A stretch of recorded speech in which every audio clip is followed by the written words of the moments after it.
Continuing in my series on apparitions in Dale Allison's book on the resurrection from 2021, I want to discuss today another way in which Allison misstates the contents of the canonical Gospels to make a parallel with apparitions, or make the appearances in the canonical Gospels appear more apparition-like than they really are.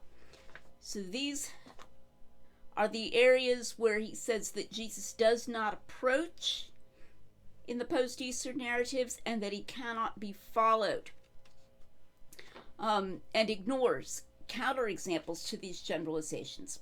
All right, on page 220, footnote 44, he says, in the canonical Gospels, when the post-Easter Jesus appears, he comes suddenly. He does not approach, but is just there all at once. And he has a list of references. Now, the first thing I want to say is that most of these references are mere surmises as far as Jesus just not approaching. It's not said in the text, and it's an overinterpretation of the text. An example, he cites Mary Magdalene's first sight of Jesus at the tomb in John 20, verse 14.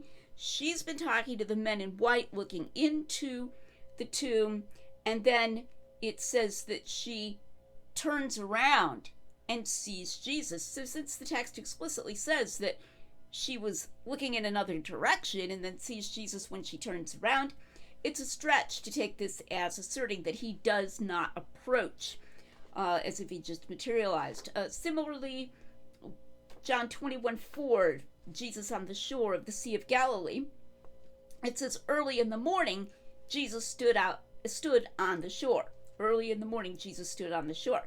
So they're out in the boat. They've been sailing. They're sailing the boat. It's early in the morning, and they see Jesus standing on the shore. Now, there's no particular reason to believe that he just materialized. That's when they notice him. They see someone standing on the shore.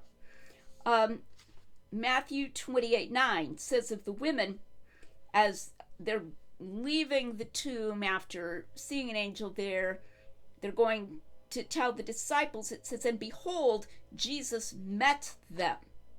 And after that, of course, they grasp his feet. So, apparently we're picking out this, and behold, Jesus met them, to make him sound like he's materializing, like he's coming out of nowhere, and just all there at once, and sort of ignoring the fact that multiple women apparently are able to touch him at once. I'll be talking about touch in a later video. But the other point is that it just says, and behold, Jesus met them. That doesn't mean that he is there out of nowhere. The same word for met is used in John 11:20, when Martha meets Jesus, when he arrives after Lazarus has died. It's used in Mark 5:2. A demoniac meets Jesus from the tombs when Jesus has disembarked, gotten out of a boat. So presumably Allison isn't saying that these verses are suggesting that Martha or the demoniac exist in some kind of, different dimensional plane of physical reality, and Martha and the demoniac just appear suddenly at once, like they materialize out of nowhere. So it's just an ordinary word for met. And the and behold also should not be taken to mean that he comes out of nowhere, that just like, wow, Jesus met them. So again, over reading.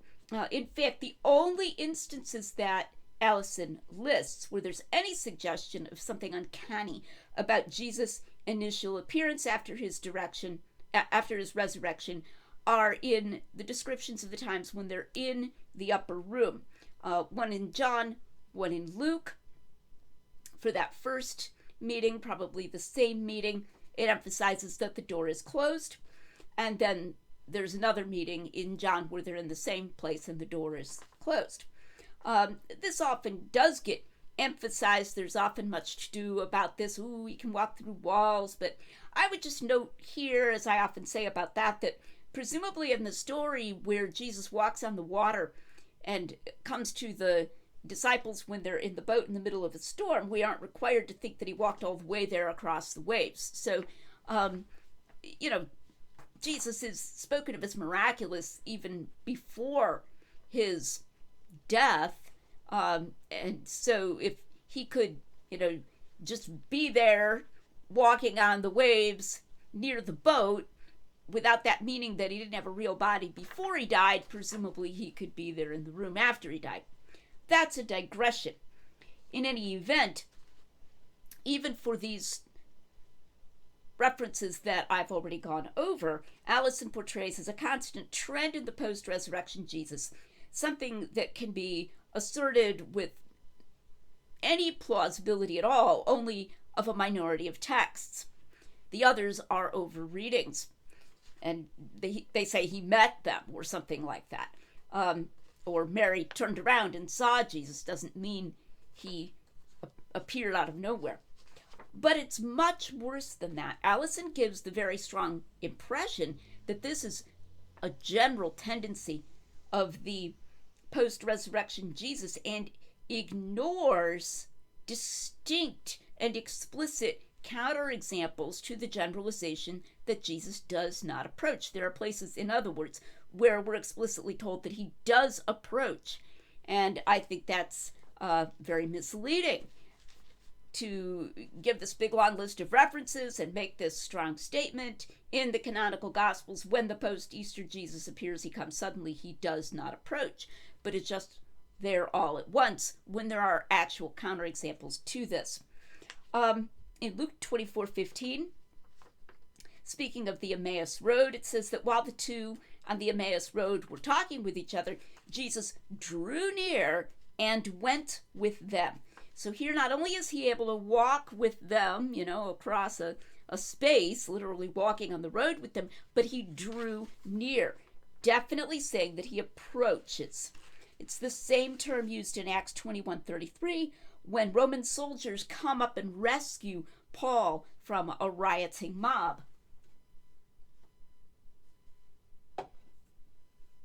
And in Matthew 28:18, when the disciples go to a mountain in Galilee and see Jesus, it says Jesus came to them.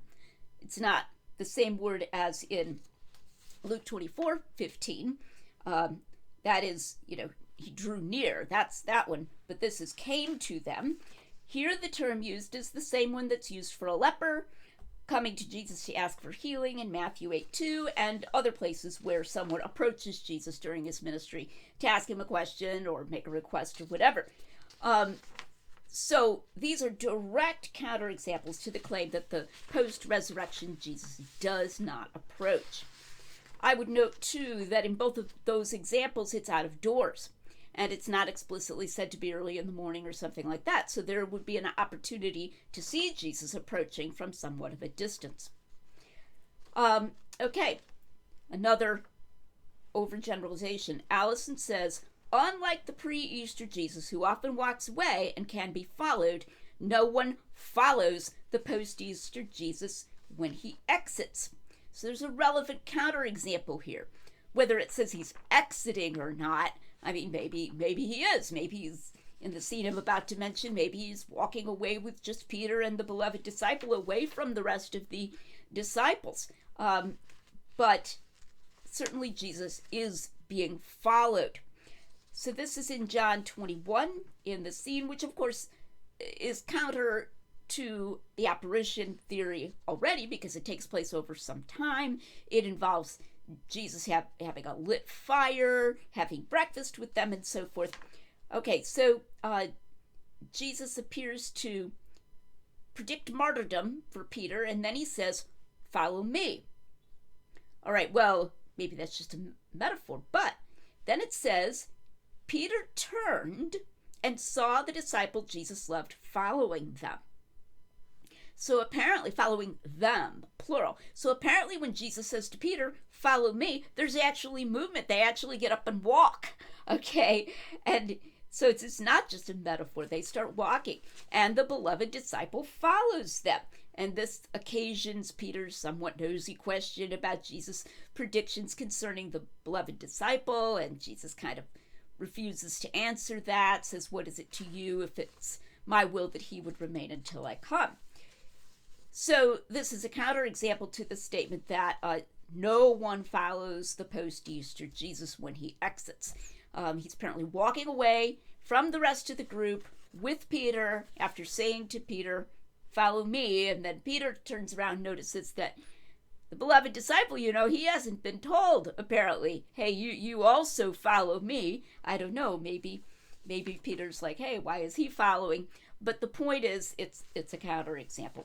Now, again, yes, I'm getting these counterexamples from the canonical gospel stories, but I'm doing this because Allison is making statements about parallels between the canonical gospel stories and apparition-like appearances. And his statements in the cases I've talked about today are just incorrect about what's in the canonical gospels. So it's completely fair game to say, no, that's not true about what post-Easter Jesus can't do or can't be followed, or what he does. He appears all at once, he doesn't approach. These are falsehoods. There are counterexamples to them, and Allison doesn't even attempt to account for those or say anything about those. Perhaps he forgot when he wrote the passages, but in that case, that's a rather important oversight. Okay, next time I'll be talking about the coordination of multiple sensory modalities, and touch in particular, and how this fits with what Allison says about the apparition literature, more specifically how it doesn't fit, and how physicality is a better explanation, real, robust bodily appearances of what we find in the canonical gospels, rather than any kind of apparitional appearance. So I hope you'll come back next time to the Lydia McGrew channel, where we're making common sense rigorous.